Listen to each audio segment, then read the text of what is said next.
خاموشی میں بڑی راحت ہے، لفظوں کا سفر انسان کو تھکا دیتا ہے۔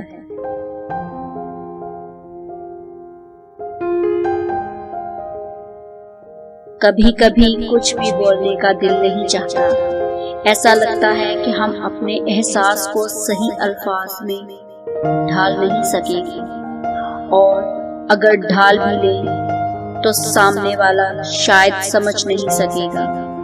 اس لیے خاموشی کا سہارا لیے مسکرا کے جیتے رہتے ہیں۔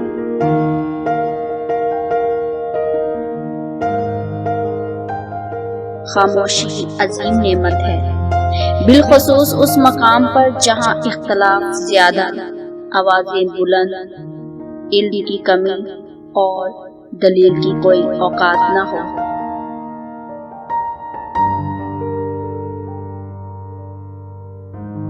چپ سے بڑی بد دعا کوئی نہیں ہوتی۔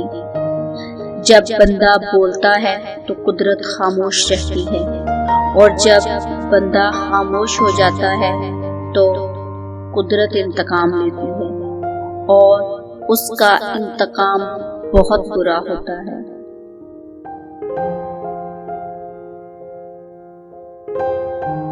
خوش رہنے کا سب سے اچھا اصول یہ بھی ہے کہ جہاں لگے کہ آپ کی جگہ نہیں، وہاں خاموشی سے خود کو الگ کر لیں۔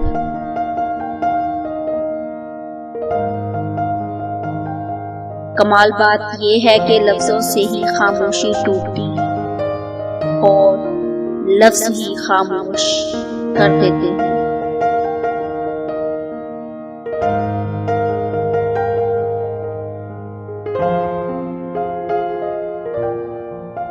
کبھی کبھی بہت چپ ہو جانے کو دل چاہتا ہے، اور دل چاہتا ہے کہ ہم کچھ نہ بولیں، کچھ نہ کہیں، اور سامنے والا ہمارے کرب کو جان لے اور ہمیں اسی خاموشی سے سمیٹ لے۔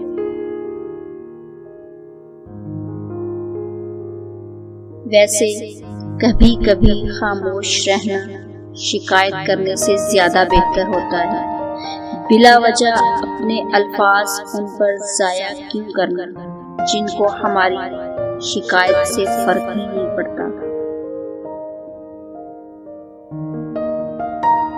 ہنسی کے پیچھے کا درد، غصے کے پیچھے کا پیار، اور خاموش رہنے کی وجہ ہر کوئی نہیں سمجھ سکتا۔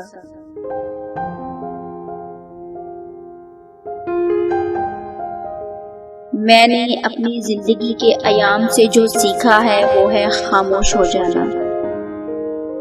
کوئی دل دکھائے خاموش ہو جاؤ، کوئی آپ کے بارے میں غلط بات کرے خاموش ہو جاؤ، رونے کا دل چاہے خاموش ہو جاؤ، اذیت حدوں کو چھونے لگے چپ ہو جاؤ، ماضی کے دکھ دنوں رات کے کسی بھی پہر آپ کو رلانے آئیں خاموش ہو جاؤ، کوئی آپ کو آپ کی برداشت کی آخری حد تک ستائے تب بھی خاموش ہو جاؤ۔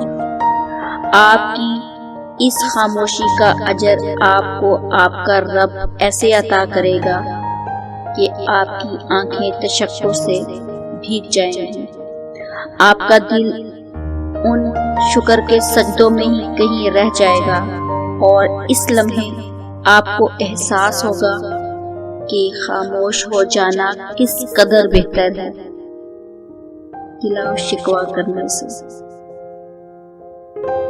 گلہ و شکوہ کرنے سے۔